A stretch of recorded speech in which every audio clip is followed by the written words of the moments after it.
పల్లెటూళ్ళు దేశానికే పట్టుకోమలు అంటారు. అలాంటి పల్లెటూళ్లను ప్రభుత్వాలు చిన్నచూపు చూస్తున్న తీరు ఆ గ్రామ యువతను కదిలించింది.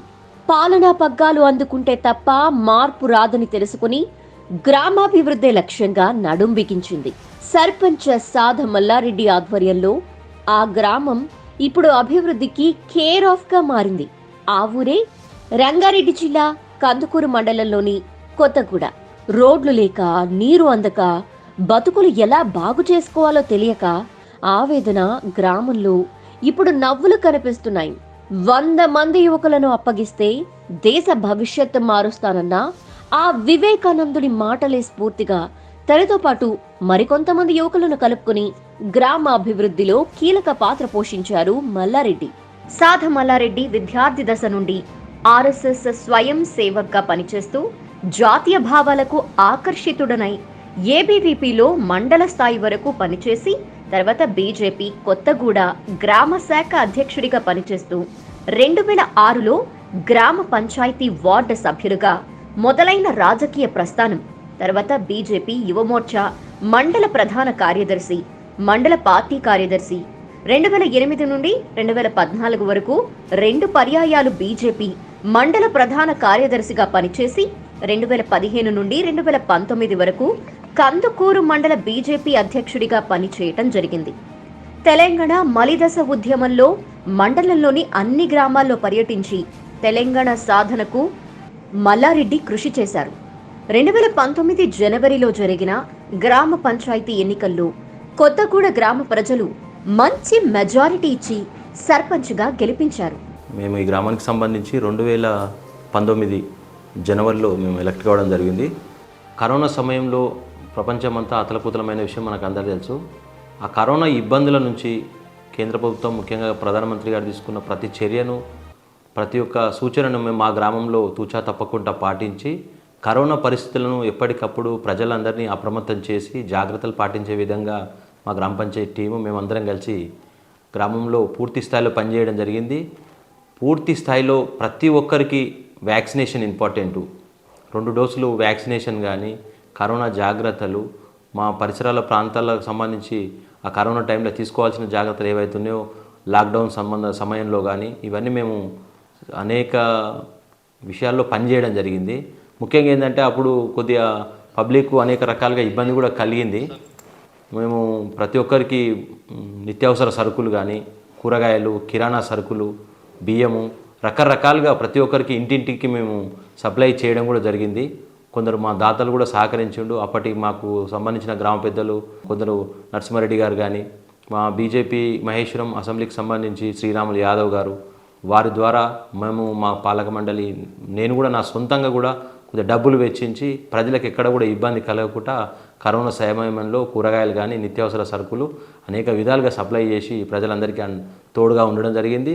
ముఖ్యంగా ఏంటంటే అదృష్టవశాత్తు మా గ్రామంలో ఎక్కడ కూడా కరోనా కేసు అనేది నమోదు కాకుండా మేము జాగ్రత్తలు పాటించినాం. వీధి దీపాలు కూడా లేకుండా చీకట్లో బతికిన బతుకులు ఇప్పుడు ఆ గ్రామంలో వెలుగులు చూస్తున్నాయి. సర్పంచ్ మల్లారెడ్డి గారి ఆధ్వర్యంలో ఈ 5 ఏళ్లలో ఆ గ్రామం రూపురేఖలే మారిపోయాయి. చెరువుల పునరుద్ధరణ, మిషన్ భగీరథ మంచినీటి వాటర్ ట్యాంక్, రైతుల కోసం ప్రత్యేకంగా నిర్మించిన రైతు వేదికలు, బాలికల పాఠశాల, కాలేజీ కోసం కొత్త బిల్డింగ్లు, గ్రీన్ కొత్తగూడ లక్ష్యంగా నర్సరీ, పారిశుద్ధ్య సిబ్బంది నియామకం, కంపోస్ట్ యార్డ్, బతుకే కాదు చావు కూడా వైభవంగా ఉండాలన్న ఆలోచనతో నిర్మించిన వైకుంఠధామం కొత్తగూడ ఊహించని మార్పును తీసుకొచ్చింది మల్లారెడ్డి అండ్ టీమ్. ఒకప్పుడు కొత్తగూడకు వెళ్లాలంటే గుంతలు పడిన దారి లేని రోడ్లు కనిపించేవి. అలాంటిది వాళ్ళ మీద వీళ్ళ మీద ఆధారపడకుండా ఇప్పుడు వాళ్ళు సొంతంగా రోడ్డేసుకున్నారు. ప్రయాణం మరింత సులువు చేసుకున్నారు. నా పేరు మరి శేఖర్ రెడ్డి. నేను 5వ వార్డు సభ్యుడిని. మా గ్రామ పంచాయతీ వచ్చేసి 2019 జనవరి 30న ఎలక్షన్లు జరిగినాయి. ఆ ఎలక్షన్లో మమ్మల్ని ఎన్నుకున్నటువంటి మా ఆల్మోస్ట్ అందరము యువతనే. మమ్మల్ని ఎన్నుకున్నటువంటి గ్రామ ప్రజలకు ప్రత్యేకంగా కృతజ్ఞతలు తెలియజేస్తున్నాము. ముందుగా ఇది మేము వచ్చినప్పుడు ఎన్నో సవాళ్లతో గ్రామ పంచాయతీకి బాధ్యతలు చేపట్టినాం. మేము స్టార్టింగ్లో వచ్చినప్పుడు పాడుబడిన ఇల్లులు కానీ, సరిగ్గా డ్రైనేజీ వ్యవస్థ లేకుండే, అంటే ఓపెన్ డ్రైనేజీలు, అలా ఆల్రెడీ ఉన్న వేసిన సీసీ రోడ్లు వచ్చేసి మధ్యలోకి వెళ్ళి మిషన్ భగీరథ పైప్ లైన్ తీస్తూ మధ్యలోకి వెళ్ళి అంతా గుంతలు తీసి పెట్టి రోడ్లన్నీ ఖరాబ్ చేశారు. అయితే ఎన్నో సవాళ్ళతో మేము గ్రామ పంచాయతీలకు అడుగు పెట్టిన తర్వాత మేము వచ్చిన 6 నెలల టైంలో కూడా మాకు నిధులు రాక, రాష్ట్ర ప్రభుత్వం నుంచి సరైన నిధులు రాక మేము చాలా ఇబ్బంది అంటే నిరాశ పరిచారు అనుకోండి. ఇది మన లోకల్ గవర్నమెంట్ మన వాళ్ళు. అయినప్పటికీ ఎక్కడికి కూడా వెనకకి తలగకుండా షార్ట్గా చెప్పాలంటే మేము 100% సీసీ రోడ్లు కంప్లీట్ చేసినాం. ఈరోజు వీధి లైట్లు కంప్లీట్ చేసినాం. గతంలో వీధి లైట్లు సరిగ్గా లేకుండే 100% బాత్రూమ్లు టాయిలెట్స్ కానీ కంప్లీట్ చేసినాం.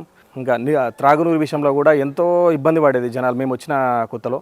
అయితే మేము ఇది ఫ్యూచర్లో చాలా ఇబ్బంది అవుతుంది, జనాభా ప్రాతిపదికన మా గ్రామం విస్తరిస్తుంది కాబట్టి దాదాపు మేము 2019లో మా ఎలక్షన్ జరిగితే అంతకుముందు 2009 అంటే మాకన్నా ముందు 10 సంవత్సరాల ముందు కూడా ఒక ట్యాంకు కట్టిన పుణ్యాన పోలేదు మన పాలకులు ఎవరైనా ఉన్నా. అయినప్పటికీ మేము ఒక 3 ఓవర్ హెడ్ ట్యాంకులను పెద్ద ట్యాంకులు నిర్మించుకున్నాం. దాదాపు ఇంకొక 1 వీక్లో అవి కూడా స్టార్ట్ అవుతాయి. త్రాగునీరు సమస్య లేకుండా చేసినాం విలేజ్లో.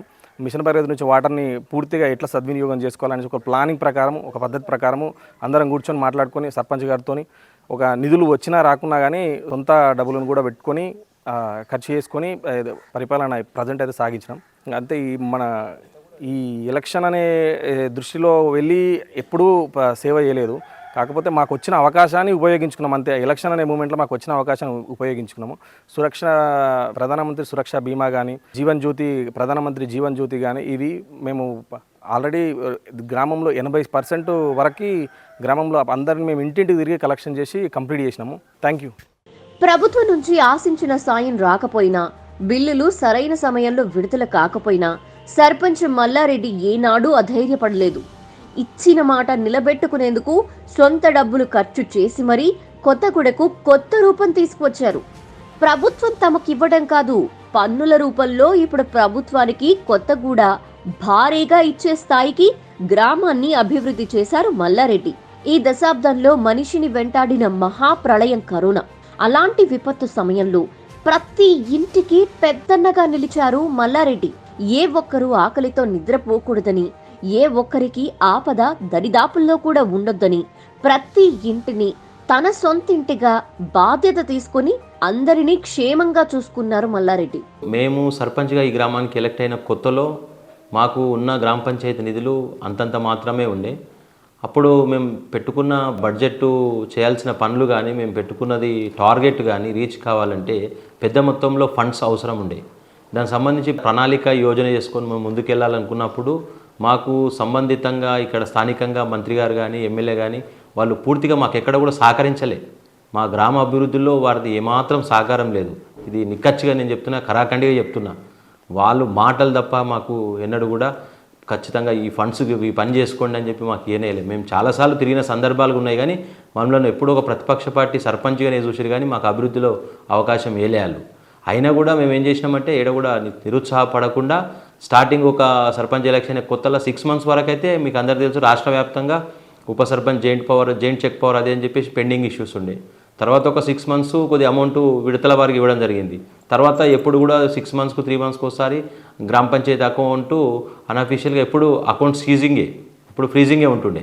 ఇప్పుడు ఈ మధ్య కాలంలో చూస్తున్నాం మనం గత 17-18 నెలలుగా స్టేట్ గవర్నమెంట్ ఏదైతే ఎస్ఎఫ్సి అకౌంట్స్ మా గ్రామ పంచాయతీ నేరుగా రావాల్సిన నిధులు ఏవైతున్నాయో అవి ఇంతవరకు ₹1 వచ్చిన పాపాన లేదు. దానికి పోను మా గ్రామ పంచాయతీలో ఉన్న ఫండ్స్ను కానీ, రకరకాల ట్యాక్సులు కానీ, మేము చేసిన జీపీ అకౌంట్లో ఉన్న బ్యాలెన్స్ను కూడా మేము చేసిన పనులు ఎంబీలు పెట్టుకుంటే ఇంతవరకు చెక్కు రిలీజ్ కాని సందర్భం. సుమారుగా ఇప్పటికీ నాకు ఒక 20 లక్షల దాకా పెండింగ్ వర్క్స్ నేను చేసిన బిల్స్ చెక్సే పెండింగ్ ఉన్నాయి.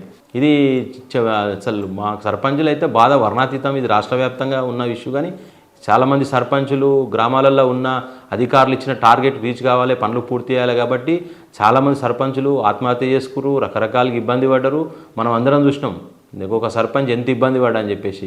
గవర్నమెంట్ అధికారులు వాళ్ళ పనికి ప్రాధాన్యత ఇచ్చి సర్పంచులను టార్గెట్ పెట్టి పనులు చేయించారు తప్ప నీకు ఈ బిల్లు వచ్చిందా, నీ బిల్లు ఏమైంది, నువ్వు చేసిన పని ఏమైందని మమ్మల్ని ఎన్నడూ కూడా పట్టించుకున్న పాపాన వల్లే ఈ రాష్ట్ర ప్రభుత్వం అయితే ఈ విషయంలో చాలా మొండి వైఖరిగా వ్యవహరించింది. దీని అయితే మేము సర్పంచ్గా తీవ్ర ఖండించినాం. అయినా కూడా మేము కూడా ఎన్కరేజ్ చేయకుండా అభివృద్ధి విషయాల్లో మాత్రం మా సొంతంగా మేము డబ్బులు పెట్టైనా సరే పనులు చేసుకొని ముందుకెళ్ళడం జరిగింది. గ్రామాన్ని అభివృద్ధిలో ముందంజలో నడిపించాలన్న గొప్ప లక్ష్యంతో, గొప్ప సంకల్పంతో ముందుకు వెళ్తున్న సర్పంచ్ మల్లారెడ్డి అండ్ టీంకు స్థానిక ఎమ్మెల్యే, మంత్రి నుంచి ఎలాంటి మద్దతు లభించలేదు. అయినా సరే మల్లారెడ్డి వెనక్కి తగ్గలేదు.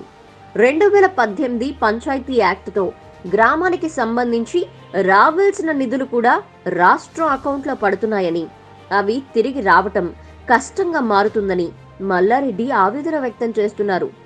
ఇవ్వాల్సింది ఇవ్వకపోగా బిల్లులు, పన్నుల పేరుతో మరింత ఇబ్బంది పెడుతున్నారని, ఇప్పటికైనా తమ గ్రామం మీద దయ చూపించాలని కోరుతున్నారు. మనము స్థానికంగా ఒక లక్ష్యంతో ఎన్నికైన సర్పంచ్ మనము ఇబ్బంది ఉన్నా కూడా లక్ష్యాన్ని చేరాలి కాబట్టి ఏడ కూడా ఇన్కమ్ చేయలేదు. ముఖ్యంగా ఏంటంటే ఈ 2018 పంచాయతీ యాక్ట్ తెచ్చిన తర్వాత గతంలో రెవెన్యూకి సంబంధించి ఏది ఉన్న ఇన్కమ్ గ్రామ పంచాయతీకి సినరేజ్గా పర్సెంటేజ్ అమౌంట్ ఇంత గ్రామ పంచాయతీ అకౌంట్లో పడుతుండే. ఇప్పుడు ఉదాహరణ మా గ్రామ పంచాయతీ పరిధిలో ఉన్న లేఅవుట్స్లు కానీ, ప్లాట్ల రిజిస్ట్రేషన్ కానీ, భూముల రిజిస్ట్రేషన్ కానీ ఏది వచ్చినా స్టాంప్ డ్యూటీ కరెక్ట్ స్టేట్గా వెళ్ళి స్టేట్ ఫైనాన్స్ అకౌంట్లోనే పడుతుంది. కానీ గ్రామ పంచాయతీకి 1 MP కూడా రావడం లేదు. గ్రామ పంచాయతీలకు స్టేట్ గవర్నమెంట్ ఇచ్చే ఫండ్స్ ఏంటంటే SFC అకౌంట్స్ ద్వారా ఫర్ హెడ్ కింద అని చెప్పేసి ముస్టేషన్ ఇవ్వడంతో డెవలప్మెంట్ చేసుకోమని చెప్తారు. ఆ డెవలప్మెంట్ విషయానికి వస్తే కూడా గ్రామ పంచాయతీ జనాభా ప్రాతిపదికన మేము పంచాయతీ సిబ్బందికి 8,500 జీతం గ్రామ పంచాయతీ చెల్లించాలి. దీనికి తోడు మన మూలిగ నక్క మీద తటకాయ పడ్డట్టు మేము గతంలో గ్రామ పంచాయతీలు కరెంటు బిల్లు చెల్లించిన సందర్భం ఎన్నడూ లేదు. ఈ టర్ములా మేము గ్రామ పంచాయతీ నుంచి ప్రతి నెల కరెంటు బిల్లు చెల్లించాలి. సుమారుగా ఈ 5 సంవత్సరాల కాలంలో సుమారుగా మేము ఒక 65 లక్షల నుంచి 75 లక్షల రూపాయలు గ్రామ పంచాయతీ నుంచి ప్రభుత్వానికి మేము ట్యాక్స్ ఇది కరెంటు బిల్లు కట్టినాము. ఇది ఎంతవరకు న్యాయం చెప్పండి? ఇది గ్రామ పంచాయతీలను ప్రోత్సహించాల్సింది పోయి రాష్ట్ర ప్రభుత్వము కరెంటు బిల్లుల పేరిట, పనుల పేరిట గ్రామ పంచాయతీ సర్పంచ్లను టార్గెట్ పెట్టి పని చేయించింది. కాకపోతే ఏంటంటే మేమున్న పెట్టుకున్న లక్ష్యం గొప్పది కాబట్టి మేము సొంతంగానో ఇక సరే మాకున్న పరిస్థితులు ఏదైనా సర్దుబాటు చేసుకుంటూ ముందుకెళ్ళి పనులు చేసినాం. ఈ విషయంలో సుమారుగా అంచనా ఇంచుమించు 3.5 ఒక 3.5 కోట్ల వరకు మన గ్రామంలో అభివృద్ధి పనులు చేసినాం. ఇంకా కొన్ని చేయాల్సి ఉండే, అవి కూడా సరే పెండింగు అనేది లేకుండా ఉన్న అడ్వాన్స్గా కూడా మేము పనులు చేయడం జరిగింది. సుమారుగా ఇప్పుడు నేను అదే చెప్తున్నాను మీకు, నేను సుమారుగా ఒక 25 లక్షల వరకు అడ్వాన్స్ వర్కులు గ్రామ పంచాయతీకి పూర్తి చేయడం జరిగింది.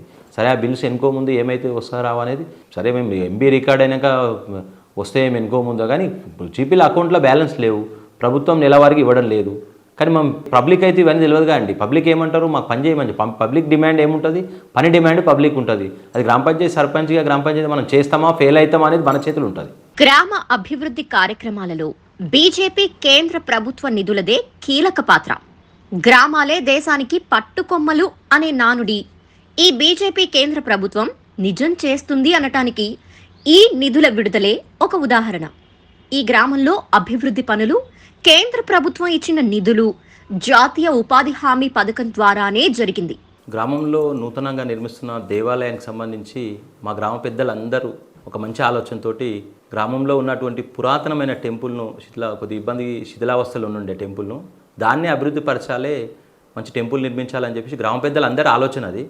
అందులో మనం కూడా భాగస్వామ్యం కావాలి, ప్రజలందరూ భాగస్వామ్యంతో ముందుకెళ్ళాలని చెప్పేసి మేము అనేక సార్లు శిథిలంగా ఉన్నటువంటి దేవాలయాన్ని అభివృద్ధి పరచాలనే లక్ష్యంతో ముందుకెళ్ళడం జరిగింది.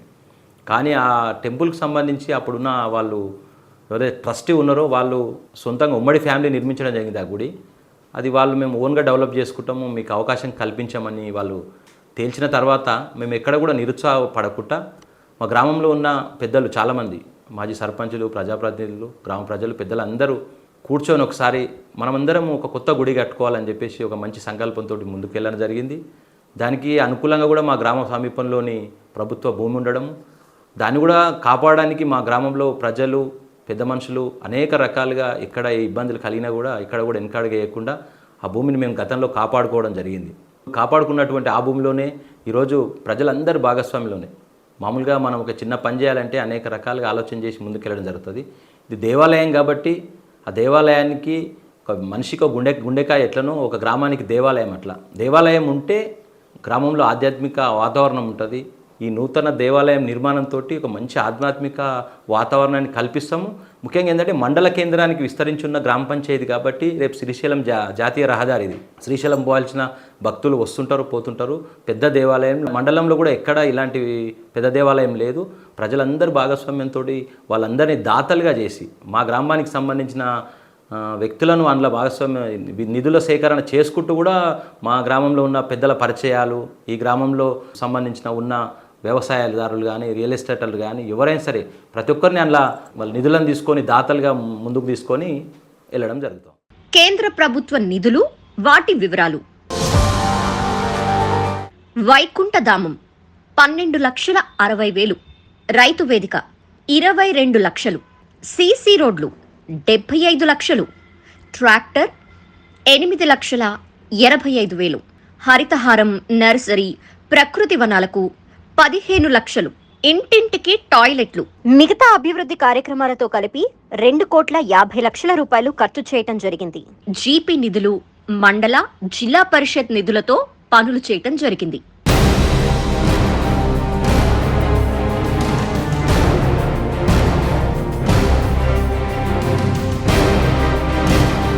నా పేరు బండారు కృష్ణ.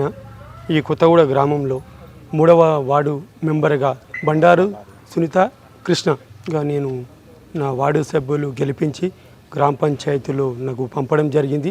వాళ్ళకు కృతజ్ఞత చెప్తా ఉన్నాను. గత పాలక వర్గంలో చేయాలటువంటి వీధి స్తంభాల లైట్స్ కానీ, డ్రైనేజ్ కానీ, గల్లీ గల్లీకి మంచినీరు కానీ అరకొరగా ఉండే.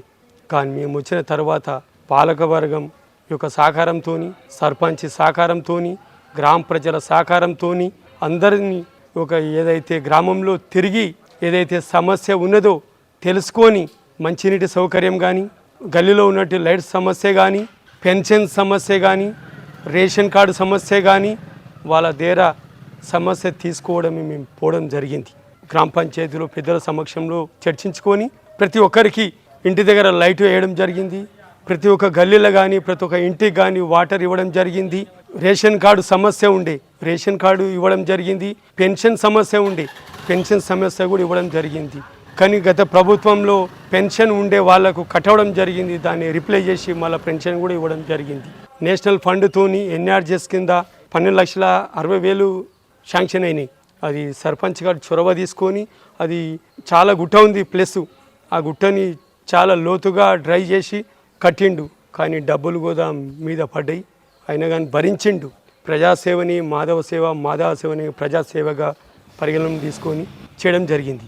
అరచెయ్యి అడ్డుపెట్టి సూర్యోదయాన్ని ఆపలేరు అన్నట్టు ఎన్ని ఇబ్బందులు ఉన్నా అసాధ్యమని నోళ్లు వెక్కిరించిన ఈ గ్రామం ఆ సర్పంచ్ వెనక్కి తగ్గటం లేదు కూడా. గ్రామానికి సర్పంచ్ను కాదు సేవకుణ్ణి అని ఎన్ని కష్టాలు వచ్చినా జనాలకు కష్టం రాకుండా చూసుకుంటున్నారు. అభివృద్ధిలో కీలకమవుతున్నారు. అలాంటి వ్యక్తి ఇప్పుడు మరోసారి ఆశీర్వదించాలని కోరుతున్నారు. అయినా ఇంత చేసిన వ్యక్తిని ఎవరు వదులుకుంటారు చెప్పండి? ఇప్పుడు కొత్తగూడ జనం చెప్పే మాట ఒక్కటే, మళ్ళీ మల్లారెడ్డికే జై అని.